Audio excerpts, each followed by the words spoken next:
मैं जिस विस्तार में रहता हूँ 80-90% हिंदू हैं। 5 बार की नमाजों से हमारा सर फटता है, जानबूझ करके आवाजें बड़ी रखी जाती हैं। जिनको यहाँ की संस्कृति, यहाँ की सभ्यता, यहाँ का सनातन मंजूर नहीं है, पार्सल भेज दो उसको।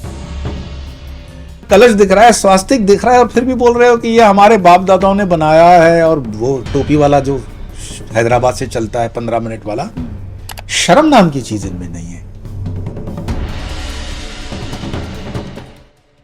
योगी राज में संबल झांकी है, काशी अभी बाकी है।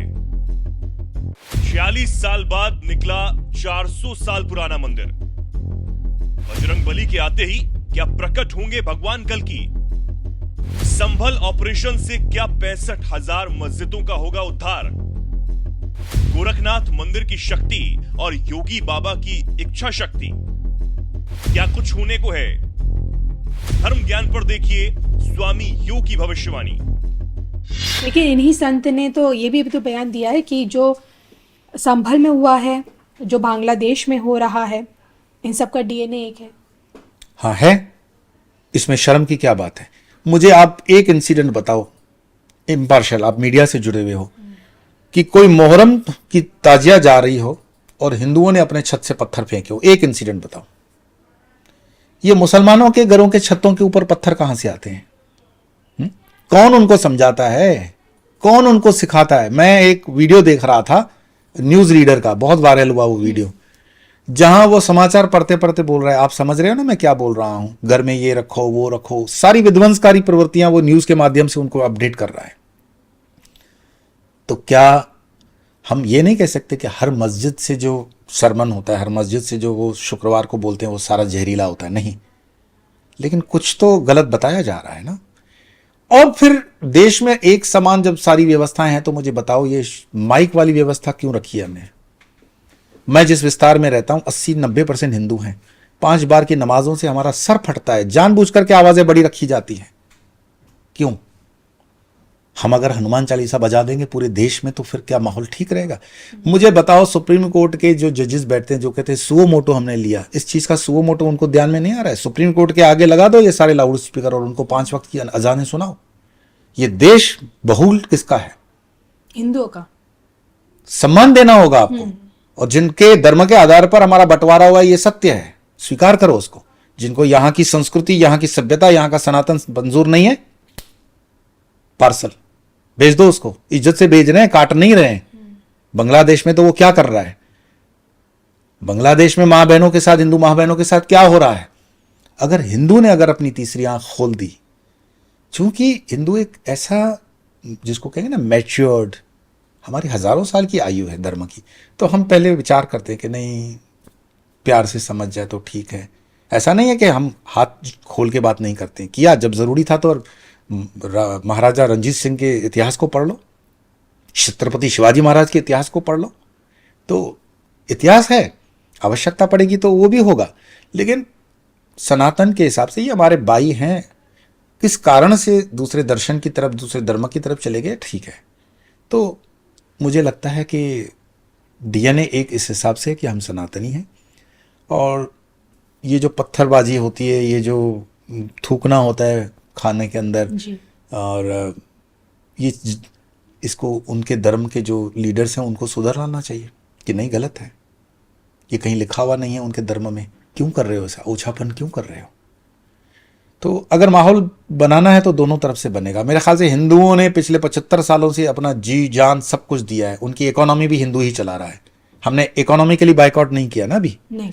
अगर हिंदू एक बार ये घोषणा कर दे, वही नेता अगर बोल दे कि आपको 1 रुपए की चीज उनसे नहीं खरीदनी है, तो क्या होगा? है ना? तो अभी भी माहौल अच्छा है, अभी भी विचार कर लें, और मेरे ख्याल से इसी देश में रहना है, हमें मिलकर रहना है, तो अच्छा माहौल बनाकर रहना पड़ेगा। संबल विवाद आपसे इसलिए जानना चाहती हूँ क्योंकि हमने देखा कि आचार्य प्रमोद कृष्णम जी ने उद्घाटन किया, मतलब शिलान्यास रखा कल्कि धाम का, और उसके बाद संभल कहा जाता कि संभल की धरा पर ही भगवान कल्कि अवतरित होंगे।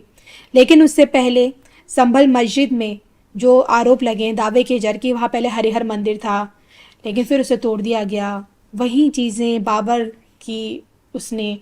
अब मैं देखिए संभल के बारे में जानना चाहती हूँ कि कल्कि का अवतार होना, फिर मस्जिद को वहाँ से हटाना, क्या ये चीज़ें हैं? मतलब ये सिर्फ मैं इस पे कहूँ, इससे अच्छा मैं एक व्यक्ति का नाम लूंगा आदर के साथ। आप कभी अपने सामने डॉक्टर सुब्रमण्यम स्वामी को बैठा करके पूछिए, कोशिश तो है ना। 30,000 मंदिर, ये ऑन रिकॉर्ड है। 30,000, मेरे हिसाब से तो 30,000 से नहीं, 65,000 मंदिर है। 65,000 मंदिरों को नष्ट किया गया था औरंगजेब के जमाने में, ठीक है। 30,000 तो गिनती के हैं, और 30,000 वो हैं जैसे वो 4-7 दिन का जोपड़ा करके भी है कोई राजस्थान में, ऐसे कई हैं प्रोमिनेंट। कुतुब मीनार आपको पता हो, ये जैन मंदिर है, ठीक है। हमें बड़ा दिल रखना चाहिए, उनको बोलना चाहिए कि ठीक है, कुतुब मीनार का नाम बदल करके जैन मीनार रख दो, या जैन किसी दर्शन पर रख दो। आप एक एक पत्थर देख रहे हो, उसके अंदर आकृतियां देख रहे हो, अरे आंखों के अंधे हो क्या आप?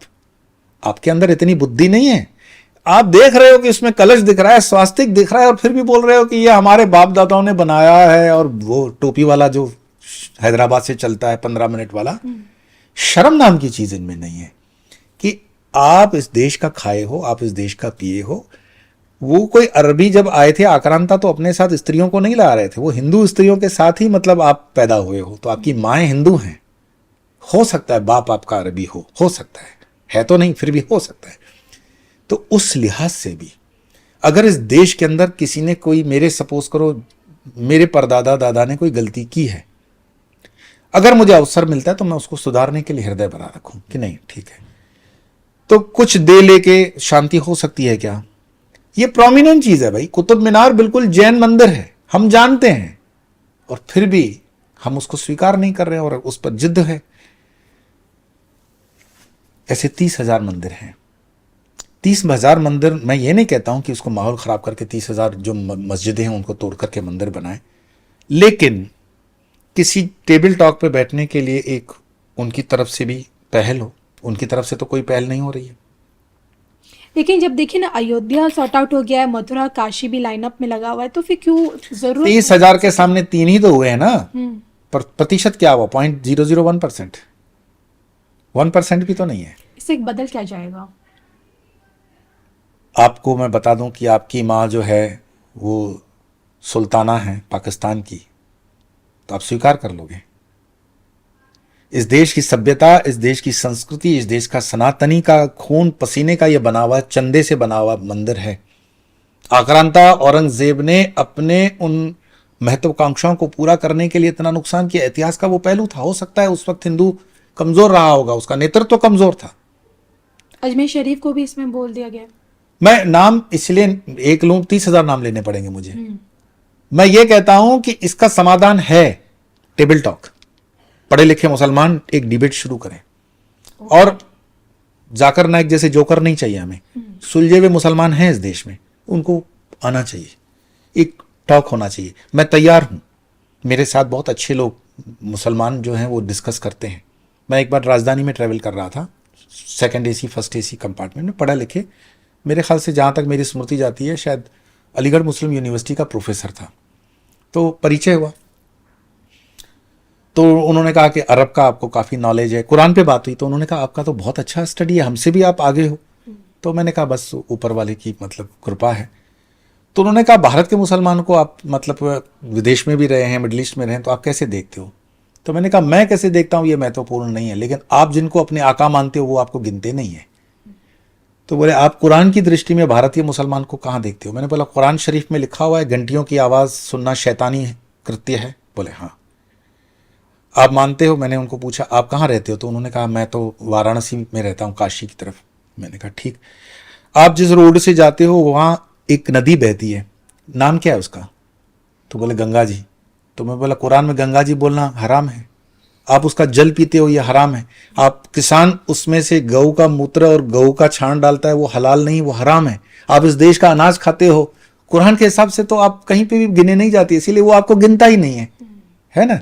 तो क्या आप खेती बदल दोगे, जल पीना बंद कर दोगे, बिजली लेना बंद कर दोगे, मंदिरों की घंटियां सुनना बंद कर दोगे, है ना?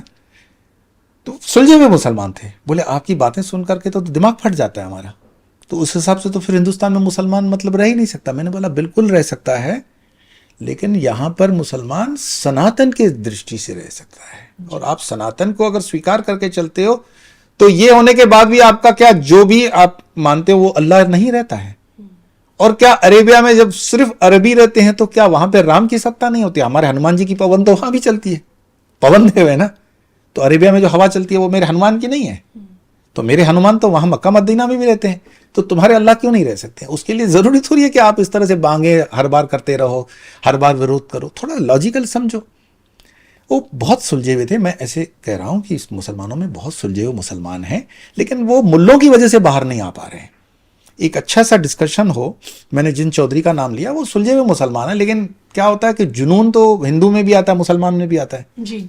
तो उनको लगता है कि हमें हमारे धर्म को गलत ही सही लेकिन प्रोटेक्ट तो करना चाहिए। लेकिन भाई ये लड़ाई की बात न करते हुए हम किसी निष्कर्ष पे निकल सकते हैं क्या? बैठ करके बात कर सकते हैं क्या? तो बैठ के बात कर लें। और हिंदू ने तो हजारों सालों से बात ही की हुई है। हिंदू ने कभी लड़ाई नहीं की कि अफगानिस्तान पे चलो हथियार लेके चलते हैं, कि पाकिस्तान पे हथियार लेके चलते हैं, कि किसी की माँ बहनों को उठाते हैं, कि छत पे पत्थर रखते हैं। नहीं किया उन्होंने, कभी नहीं किया। तो हिंदू डिस्कशन करने के लिए आज भी उतना ही मैं समझता हूँ मैच्योर्ड है। लीडरशिप मुस्लिम्स की तरफ से आनी चाहिए। मैं कई मंदिरों को जानता हूं जहां पर आपको मुसलमानों को नमाज पढ़ने के लिए उन्होंने आपातकालीन स्थितियों में अलाउ किया। आप मेरे को एक मस्जिद बताओ ना जहां पे हनुमान चालीसा हुई हो। हमने अपने डायस पर, अपने मंच पर कितने मुसलमान जो ज्ञानी लोग हैं उनको मंच पे स्थान दिया है। आप मुझे वो बताओ ना मुसलमानों का वो मंच जहां पर हिंदू ज्ञानियों को आपने मंच दिया है। तो हम तो कम्युनिकेशन हजारों सालों से आपसे कर रहे हैं, आप नहीं कर रहे हो। तो आप नहीं कर रहे हो तो इसमें दोष किसका है? दोषारोपण से तो कोई समाधान नहीं होगा। तो सुलझे हुए नेतृत्व को, सुलझे हुए लोगों को आगे आना चाहिए। मेरे प्रयास हमेशा रहते हैं। मेरे बहुत अच्छे संपर्क में बहुत अच्छे लोग हैं। आपको मैं बताऊं, देश के राजनीतिक माहौल के लोग मतलब एक दूसरे से बात ना करते हैं। पाकिस्तान के अच्छे राइटर्स मुझे मैसेजेस करते हैं कि आप हमारे बुक के लिए प्रीफेस लिखेंगे क्या, आप हमें बेस्ट विशेस देंगे क्या। ये वहाँ के पढ़े लिखे लोग मुझे रिक्वेस्ट करते हैं जी। मेरे एडमायर हैं। बोले आप जो काम कर रहे हो तो हमें भरोसा है कि एक दिन हिंदुस्तान के अंदर इस पर कुछ ना कुछ होगा, और मुझे उम्मीद है बहुत जल्दी होगा। हम उस तरफ बढ़ रहे हैं। थोड़ी गंद है, थोड़े दिनों में साफ हो जाएगी। वो संघर्ष का काल है ना, 1000 दिन। ठीक हो जाएगा, सब ठीक हो जाएगा।